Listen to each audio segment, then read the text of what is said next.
I was wrong. Not just about you, but about everything. My father's words echoed through the grand ballroom, amplified by the microphone, but somehow still intimate in their rawness. The speech cards he'd prepared, the ones my PR team had meticulously crafted, lay abandoned on the podium. I stood frozen at the side of the stage, my midnight blue gown suddenly feeling too tight. This wasn't the script. This wasn't the calculated public humiliation I had planned for 15 years. I lost 15 years with my daughter because of pride and ignorance, he continued, his voice breaking. I watched from a distance as she built something extraordinary, while I clung to outdated beliefs that were destroying my own company. The cameras flashed relentlessly, capturing every tear that threatened to fall from his eyes. Behind me, Carlos, my PR specialist, whispered excitedly, "This is gold, Maria. Better than we planned." But I barely heard him. I was watching my mother in the front row, her hand covering her mouth, her shoulders shaking slightly. Next to her, my brothers Michael and Daniel sat straighter than I'd seen them in years, their expressions a complex mixture of shame and relief.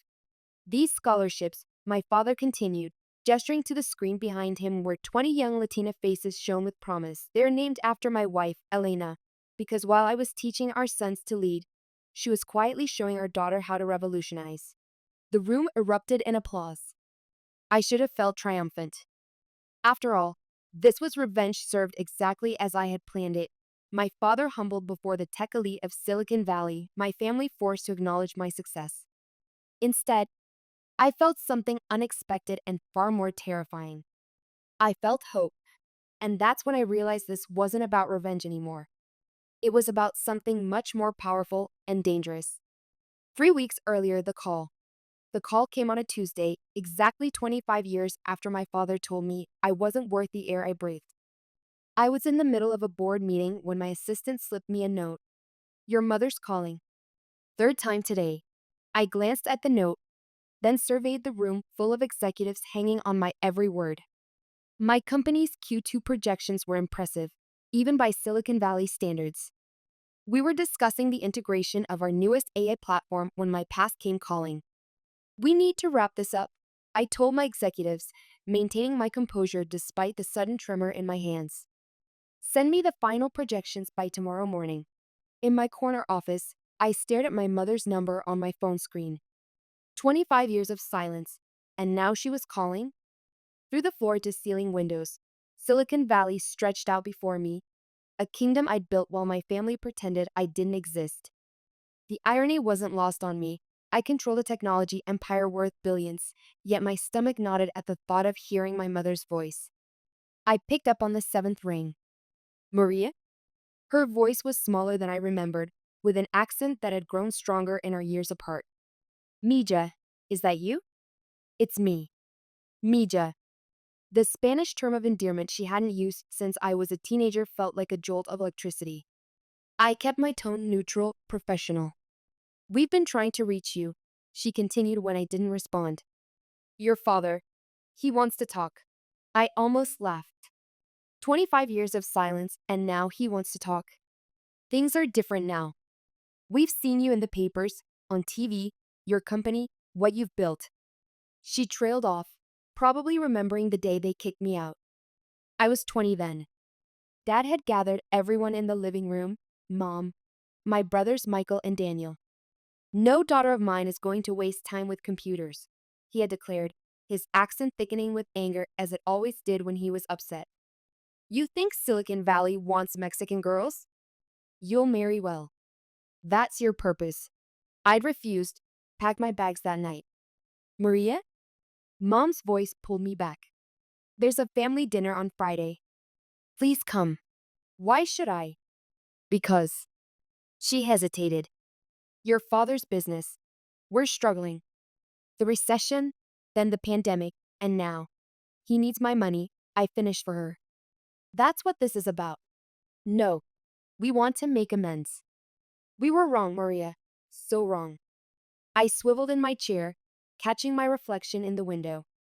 The scared 20-year-old girl was gone, replaced by a woman in a tailored suit who controlled a billion-dollar tech company. At 45, I had achieved everything my father said I couldn't. And now they wanted back in. Text me the details, I said finally. I'll think about it. After hanging up, I called Lisa, my business partner and the only person who knew the full story of my past. They reached out. She sounded concerned. What are you going to do? I'm going to that dinner. I pulled up my calendar. But first, I need you to clear my schedule for Friday and book a table at Manresa. Maria. Lisa's voice carried a warning.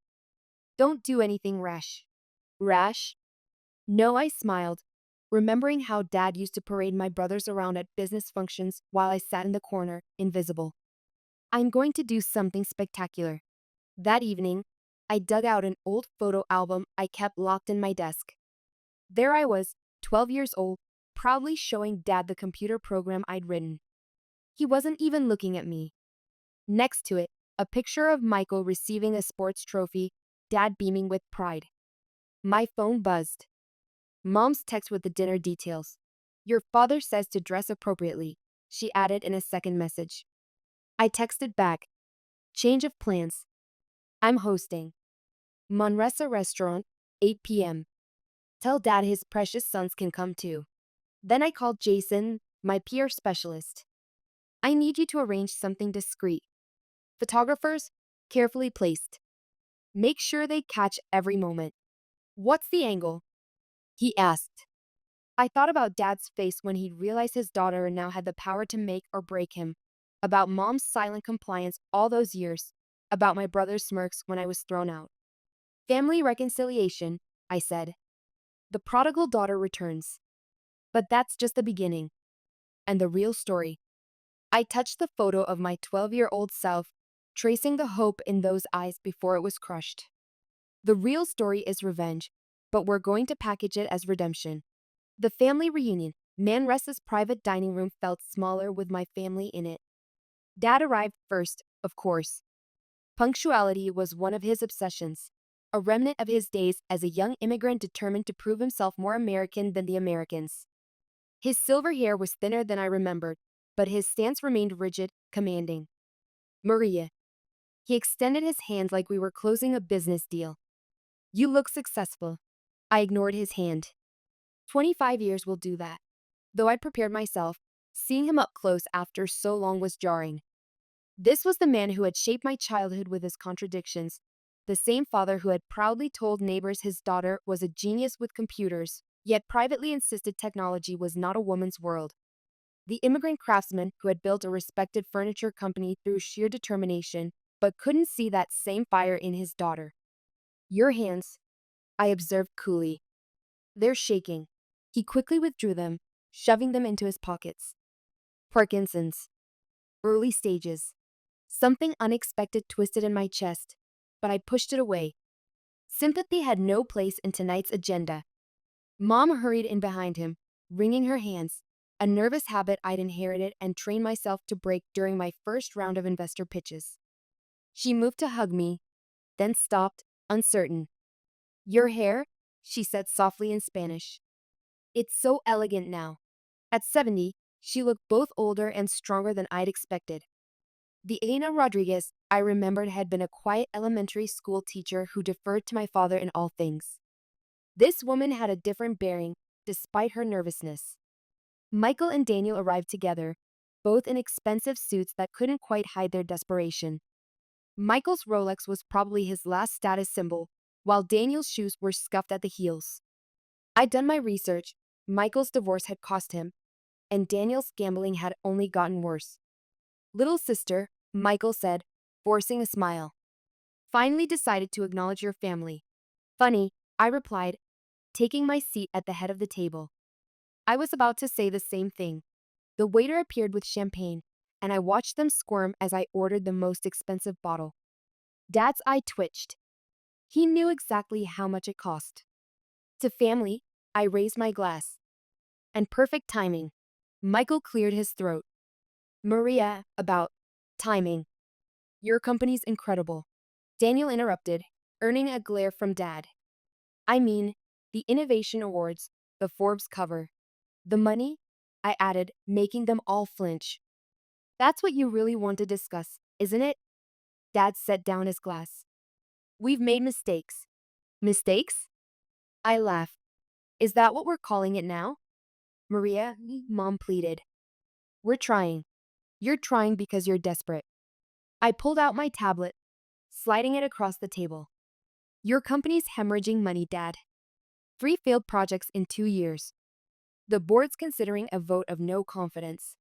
The color drained from his face. How did you? I do my research. Unlike you, I learn from my mistakes. I tapped the tablet. Michael's division is particularly interesting. Those investment choices. Amateur hour. Michael's knuckles went white around his fork. You don't understand. Actually, I do. Better than anyone. I leaned forward. You need my help, my connections, my money. But mostly, you need my name. The waiter arrived with appetizers, and we all pretended to be fascinated by our plates. What do you want? Dad finally asked, his voice rough. I'm hosting a gala next month. Women in Tech Initiative. Very prestigious. Lots of media coverage. I watched their faces carefully. You're all going to attend as my loving, supportive family. Daniel frowned. That's it? Oh, there's more, I smiled. Dad, you'll give a speech about how proud you are of your daughter's achievements. Michael, you'll announce a new division in your company focused on supporting Latinas in STEM fields. That's ridiculous, Michael sputtered. Your shareholders will love it. Trust me, I've done the research. I turned to Mom. And you, Mother, will be the face of a new scholarship program for girls interested in technology. The silence was deafening. Dad's jaw clenched so tight I thought he might crack a tooth. And if we refuse? He asked. Then I'll watch from my office as your empire crumbles, I shrugged. Either way, I win. Mom touched Dad's arm. Joseph, maybe. Fine. He cut her off. We'll play your game. It's not a game. I stood up, dropping my napkin on the table. It's karma, and we're just getting started. You've become quite the manipulator, Michael said bitterly. I learned from the best, big brother. I gathered my things. Jason, my peer specialist, will be in touch with details. Don't worry, he'll make sure you all look appropriately progressive and enlightened. Maria? Mom called as I reached the door. Was any of this? Did you really want to reconnect? I turned back, seeing the hope in her eyes, the same hope I'd had all those years ago. You know what's funny? I said. If you'd reached out before you needed something, this might have gone differently. I left them sitting there, surrounded by expensive food and bitter realizations. Outside, the night air felt clean, liberating. My phone buzzed, a text from Lisa. How'd it go? Perfectly, I replied. They took the bait, called Jason. It's time for phase 2. As my car pulled up, I caught my reflection in the window. I looked exactly like what I'd become. Powerful, untouchable, and absolutely merciless, just like they taught me to be. The preparation. This is delicious, Jason said, taking another bite of his croissant. Almost as delicious as your plan. We were in my penthouse suite in Palo Alto, surrounded by mood boards and event layouts for the gala. Lisa sat cross-legged on the floor, sorting through potential media contacts. The press will eat this up, Jason continued. Tech mogul reconciles with traditional immigrant family, transforming them into champions of women's empowerment. It's perfect. Too perfect, Lisa muttered. Maria, are you sure about this? I walked to the window, watching a flock of pigeons scatter across the morning sky. Beyond them, the sprawling campuses of other tech giants dotted the landscape, companies where women, especially women of color, still struggled to be heard. Show me the speech drafts, I said, avoiding Lisa's question. Jason pulled out his tablet. I've written 3 versions for your father. This one's my favorite. I was wrong. My greatest achievement wasn't building a company, it was raising a daughter who showed me the true meaning of success. He'll choke on those words, I said, smiling. That's the point. Jason swiped through more documents. Michael's announcement about the Women's STEM division is ready too. We've already leaked hints to industry blogs. My phone buzzed. Speaking of Michael, excuse me, I said, stepping into the hallway. We need to talk. he growled. Alone. 20 minutes later, I found him pacing in the lobby of my building. He looked worse than at dinner, tie loose, hair disheveled. Making me come to you, he sneered. Power move. My building, my rules. I led him to a private conference room. What do you want? He ran a hand through his hair. This little revenge fantasy of yours. It needs to stop. Or what? You don't understand what's at stake. He slammed his fist on the table. Dad's company isn't just struggling. We're weeks away from collapse. The board meeting next month. I know all about the board meeting. I sat down, crossing my legs. Just like I know about your offshore accounts. His face went pale.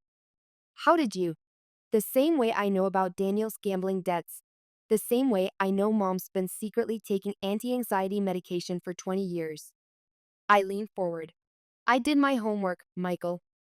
All of it. So this is blackmail? This is opportunity. Play your part, and I'll make sure the board sees your new initiative as innovative leadership. The Women's STEM division will attract fresh investors, positive press. And if I refuse, then I'll watch you drown. Just like you watched them throw me out. I stood up. He grabbed my arm as I turned to leave.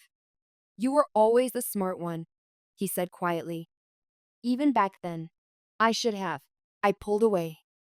Should have what? Stood up for me? Protected your little sister? I was afraid, he admitted, of disappointing him, of losing my place. You don't understand what it was like being his son. Nothing was ever good enough.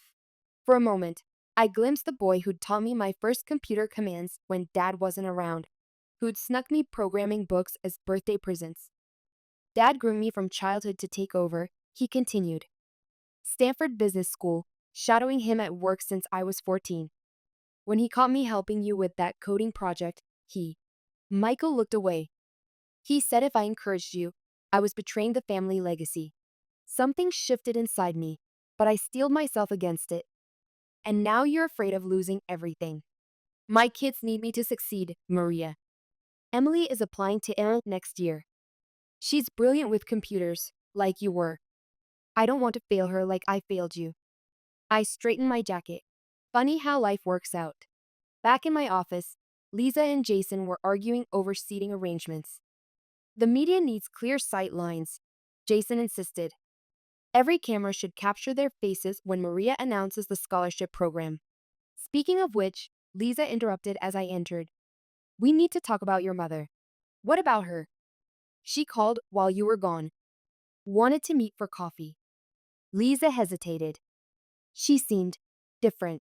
I remembered Mom's face at dinner, the way she'd almost hugged me. Different doesn't change anything, does it? Lisa stood up. Maria, I've known you for 20 years. You're not just doing this for revenge. Stay focused, I snapped. Jason, what's next? But as he launched into details about family measurements for the gala outfits, my mind drifted to Michael's words about his daughter. Emily, my niece, whom I'd never met, was applying to MIT. Was interested in computers. Like me. Maybe that's why, when my phone buzzed with a text from my mother asking to meet, I found myself typing yes before I could think better of it. Coffee with Mom. The coffee shop was 3 blocks from my office, close enough to escape quickly if needed, but far enough to avoid being seen by my employees. I arrived 15 minutes early, securing a corner table with my back to the wall. Old habits.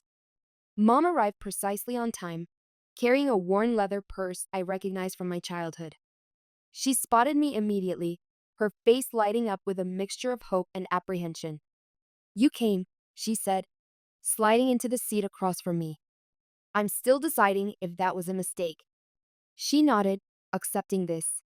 When the waitress approached, Mom ordered a plain coffee in Spanish, then looked embarrassed, switching to English to apologize.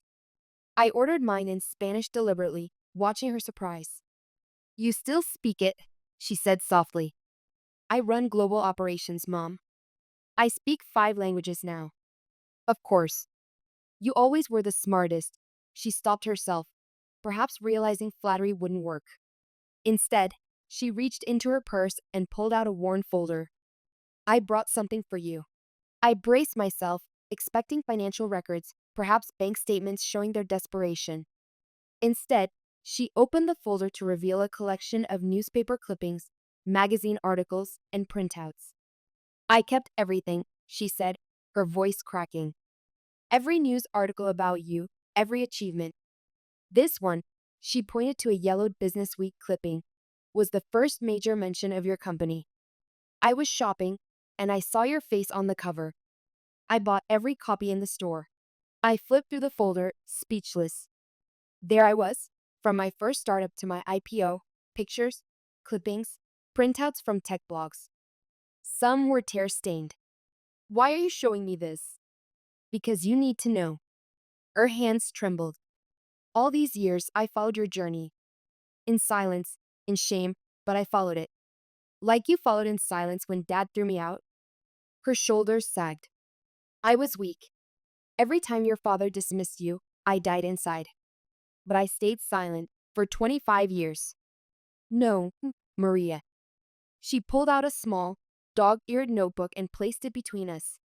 After you left, I started teaching myself about computers. I took night classes at the community college. I wanted to understand your world. I opened the notebook, finding pages of carefully written notes about basic programming concepts, computer architecture, even early internet protocols. I could never catch up to you, she continued. But I tried. And when your company launched its first product, I was the first in line to buy it. Your father doesn't know. I stared at her, this woman I thought I knew. Why didn't you ever reach out? I tried. Twice. She looked down. The first time, when your first company was acquired. I called your office, but they said you were in meetings all day. The second time was after your TED talk 3 years ago. I wrote a letter, but she shrugged. Perhaps it never reached you. I remembered both occasions. The acquisition day had been chaotic. I'd ignored dozens of calls. And my assistant handled all my mail. A letter from Elena Rodriguez would have meant nothing to her. The scholarship program you want me to represent, she said, changing the subject. I want to do it. Not for show, for real. My coffee arrived. I stirred it slowly, buying time. Dad won't like that. Your father just got a call. She leaned forward. The board is moving up their vote. They want him out, Maria. Unless. Unless I help. And what do you want, Mom? Really want? A chance. She touched my hand, the first physical contact between us in 25 years. Not just to fix the past, but to do something meaningful. These girls you want to help with your scholarship program. I see you in all of them. My phone buzzed. Lisa, reminding me about the gala preparations. I should leave. This wasn't part of the plan. Show me, I said instead. Show you what? Show me you mean it. Come to my office, meet my team, see what we're really building. An hour later, Mom stood in our innovation lab, watching young women code, create, innovate. Many were Latinas, some speaking Spanish as they worked. Her eyes were wide, taking everything in. This is incredible, she whispered. All these young women, they have opportunities I never dreamed of. Ms. Rodriguez? My assistant appeared. Your father's here. He's demanding to see you. I found him in the lobby, face red with anger. What did you do? He demanded. The board chairman just called. Something about a leaked memo. I have no idea what you're talking about, I smiled. But since you're here, let's talk about the gala. Jason has your speech ready. Damn the gala. He stepped closer. You think you can destroy everything I built? 40 years of my life, my blood, my sweat. No, Dad. You're doing that just fine on your own. Joseph. Mom's voice cut through his rage. She stood in the doorway, steel in her spine. Enough. He blinked, surprised by her tone. Elena, I'm staying, she said. Maria's showing me this scholarship program. You can either join us in the future or stay in your past. I watched his face cycle through confusion, anger, fear. You're choosing her? I'm choosing what's right. For once in my life, Mom turned to me. Where do we start? Before I could answer, Daniel burst in, out of breath. Dad, the investors. They're calling an emergency meeting. Something about new leadership. Dad's phone rang. His hands shook visibly now as he checked the screen. The chairman. Take it, I said. In fact, put it on speaker. Let's all hear what the future holds. As Dad's world crumbled around him, I watched Mom explore my office, touching the awards with pride. Daniel collapsed into a chair, looking lost. Somewhere in the building, Michael was probably still trying to figure out how to salvage his career. My phone buzzed one last time. Jason, everything's proceeding as planned, but Maria, are you sure you want to go through with the final phase? I looked at my family, scattered and broken, and maybe, just maybe, ready to rebuild. Stand by, I texted back. The game's changing. The question was I ready to change with it? The game changer. The next 2 weeks passed in a blur of preparations. My family, I still found it strange to think of them that way, became frequent visitors to my offices. Mom was there almost daily, immersing herself in the scholarship program, asking intelligent questions, offering surprisingly useful insights about educational approaches. Girls learn differently, she explained during one meeting. Not just from boys, but from each other. Your curriculum needs to accommodate different learning styles. After 30 years of teaching elementary school children, she knew what she was talking about. I found myself making notes, actually implementing her suggestions. Michael brought his daughter Emily to meet me. At 17, she was brilliant, awkward, and passionate about AI ethics, reminding me so much of myself at that age that it physically hurt to look at her sometimes. Aunt Maria? She'd asked shyly during that first meeting. Would you? Would you maybe look at my MIT application essay? That says you'd be the best person to ask. Even Daniel was trying in his way, offering to handle logistics for the gala, surprising everyone with his organizational skills. All those casino visits taught me something useful after all, he joked weakly. Only Dad kept his distance, appearing only when necessary for PR photos or rehearsals. He dutifully read the speech Jason had prepared, his jaw clenched the entire time. He's trying, Mom told me one evening as we worked late. This is hard for him.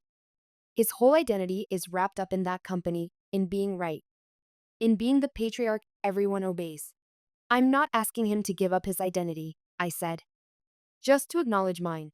For a proud man who crossed the border with nothing, who built everything from scratch, admitting he was wrong about his daughter's path. It's like admitting his whole life was a mistake. Wasn't it though? I asked coldly. Driving away his most successful child? Refusing to adapt his business to the digital age? Treating you like a servant instead of a partner? Mom sighed.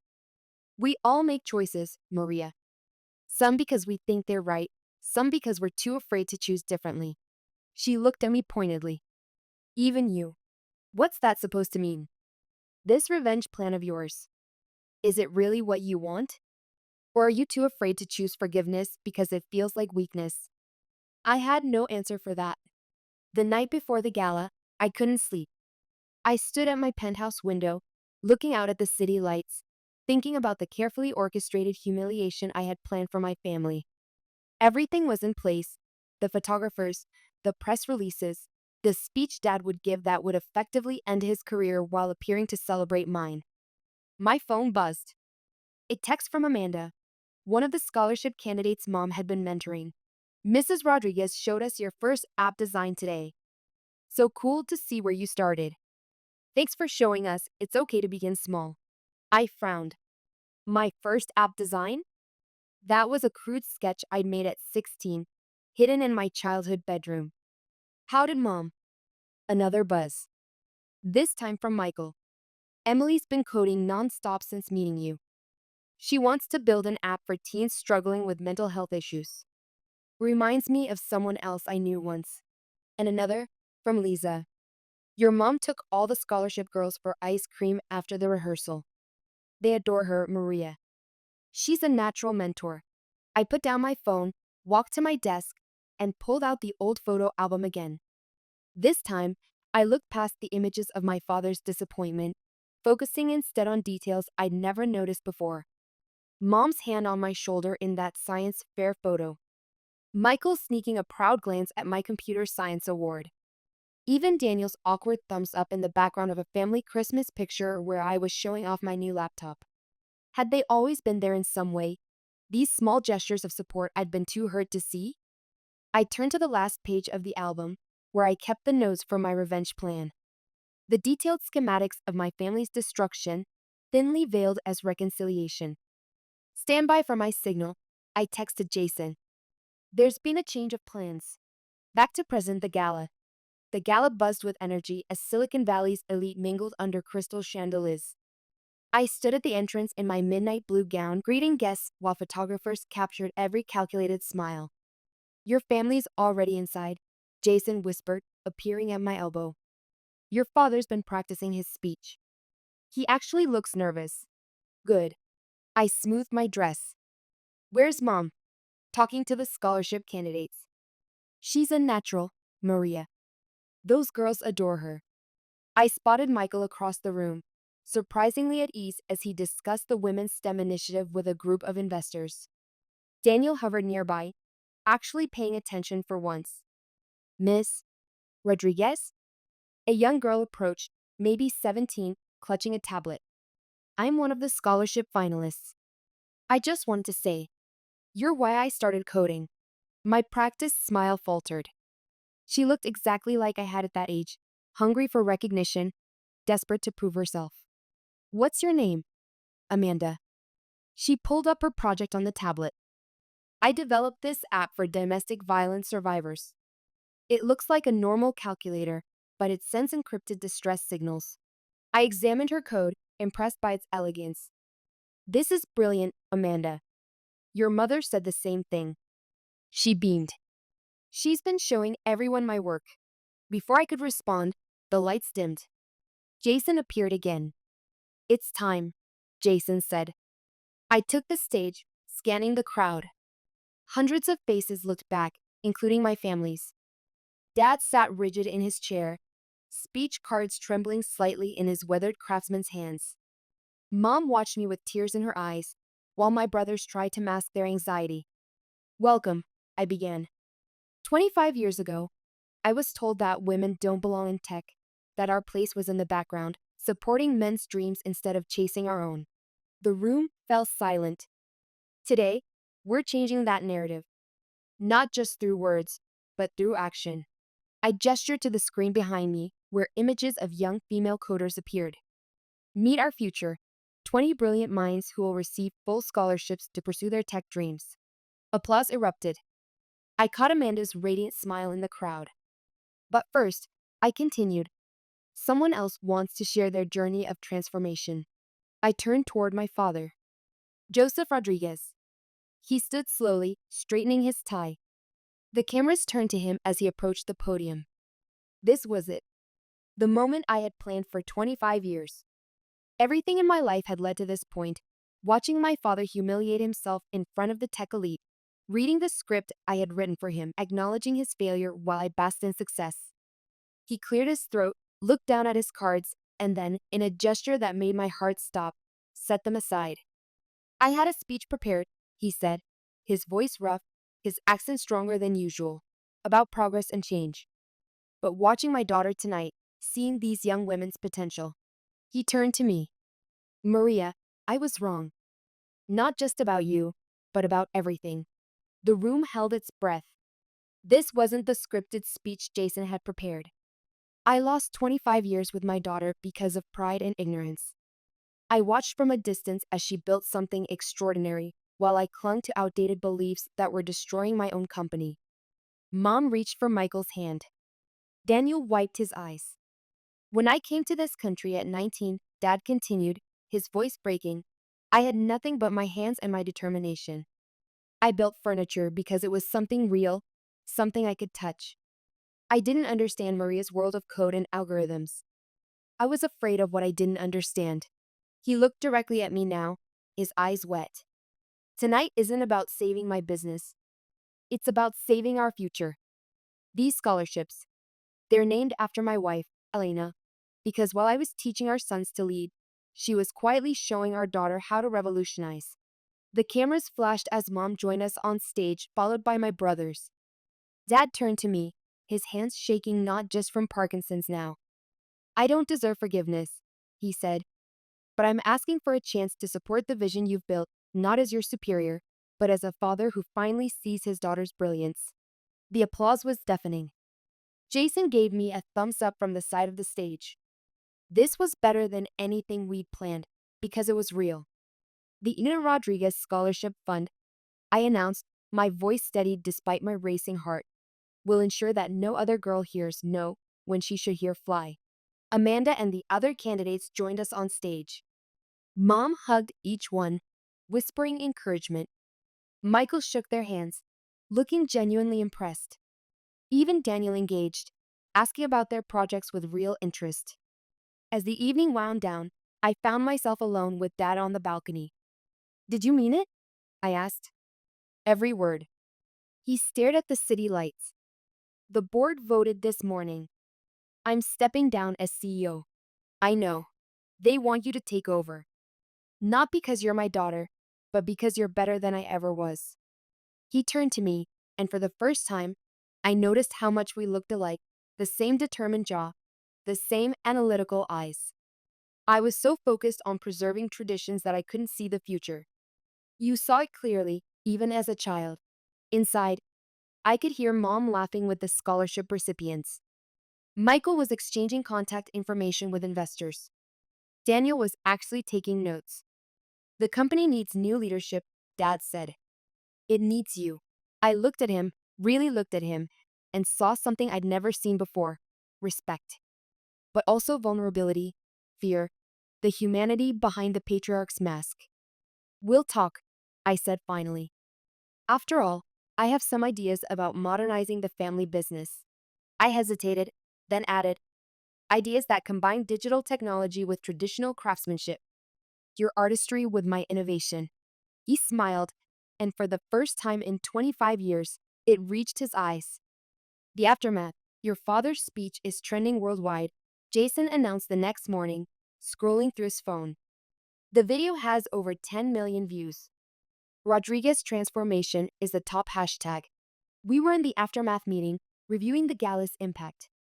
The wall of screens behind us displayed news coverage from every major network. "The stock's up 30%, Lisa added. "Investors are calling nonstop. Everyone wants a piece of the new, progressive Rodriguez empire." I stared at the footage playing silently on the screens. Dad's emotional speech, Mom hugging the scholarship recipients, my brothers actually looking human. "It wasn't supposed to go like this," I muttered. "No," Lisa agreed. "It was supposed to be revenge. Instead, it's become a revolution," Jason finished.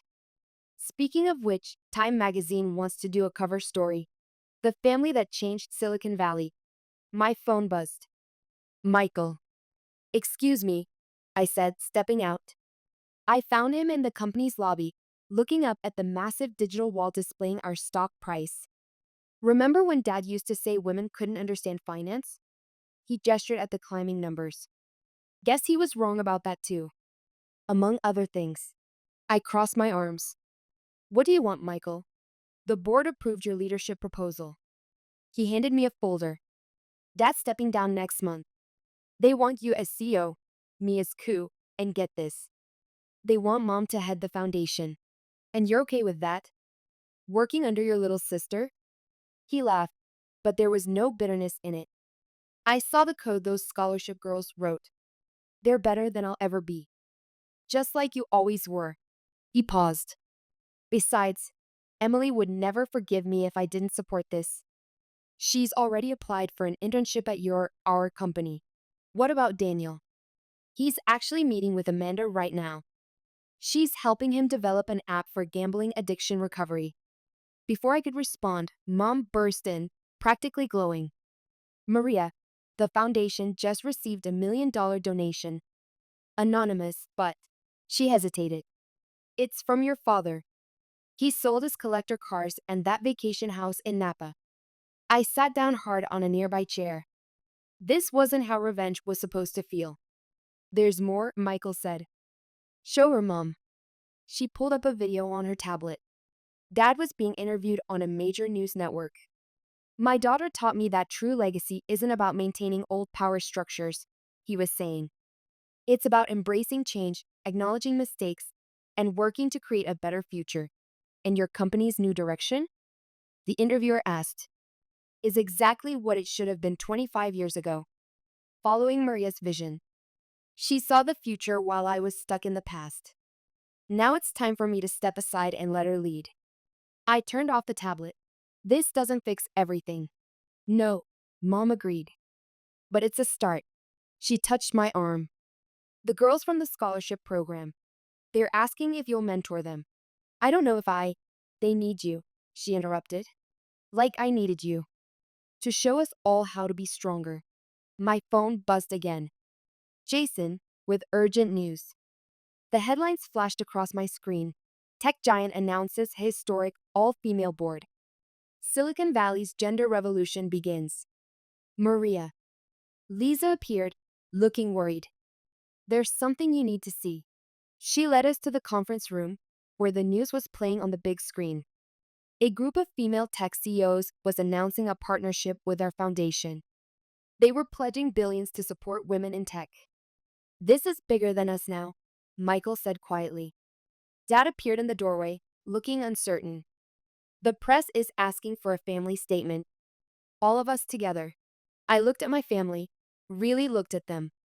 Mom standing tall and proud, Michael finally seeing me as an equal, Dad humbled but trying, even Daniel rushing in with Amanda, excitedly showing off their app progress. Maria? Jason prompted. What should I tell the press? I thought about the scared 20-year-old girl I'd been. Dreaming of this moment, but revenge had turned into something else, something bigger, more important. Tell them, I said, that the future doesn't belong to any one family or gender. It belongs to everyone brave enough to change. Dad smiled. Now that's a legacy worth building together. Together, Mom agreed. But on one condition, I smiled. We do it right this time. And how's that? Michael asked. By breaking every glass ceiling we can find. 1 year later, you can't hide in your office forever, Lisa said, barging in with a stack of papers. The anniversary gala is in 2 hours. I was staring at an old notebook I'd found while cleaning out my penthouse, my original revenge plan, meticulously detailed on pages yellowed with age. Earth to CEO. Lisa waved her hand in front of my face. Sorry, I said, closing the notebook. Just reminiscing. Dangerous territory, she smiled. But appropriate, I suppose. 1 year since everything changed. And what a year it had been. The Rodriguez Technology Group, a merger of my company and Dad's furniture business, had revolutionized smart home technology with a line of handcrafted furniture embedded with cutting-edge AI. Dad's craftsmanship combined with my technology had created something neither of us could have built alone. The Elena Rodriguez Foundation had already provided scholarships to over 100 young women, with Mom traveling the country to speak about educational opportunities in STEM fields. At 71, she had more energy than executives half her age. Michael had transformed the company's corporate culture, implementing policies that made us the top-rated workplace for women in tech.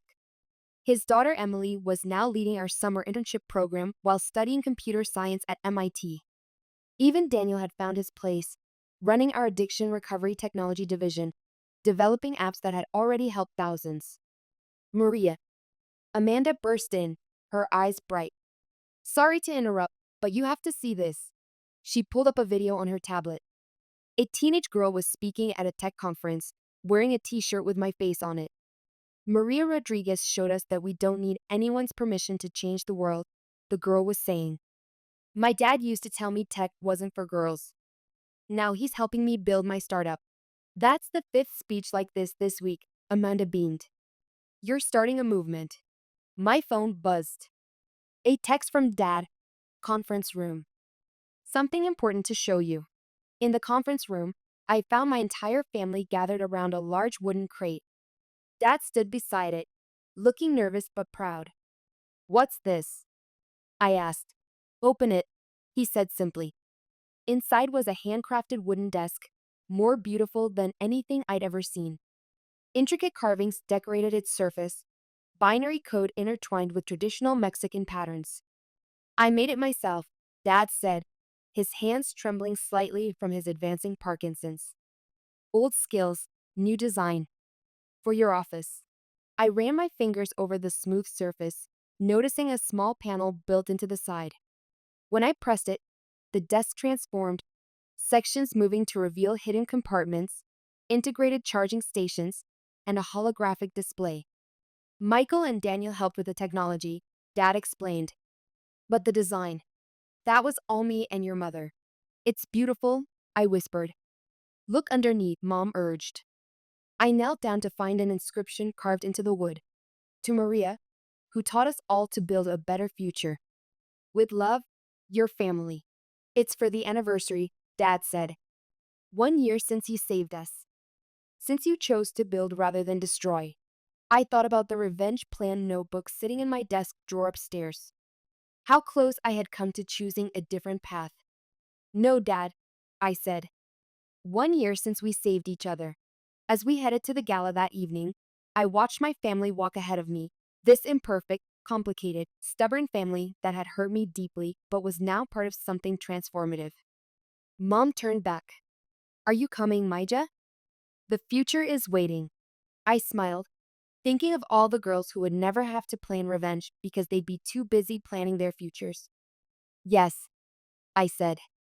I'm ready. Because that's the thing about changing the world. It's not about revenge or redemption. It's about revolution. And revolutions. They never end. They just grow bigger, stronger, more unstoppable. Just like us.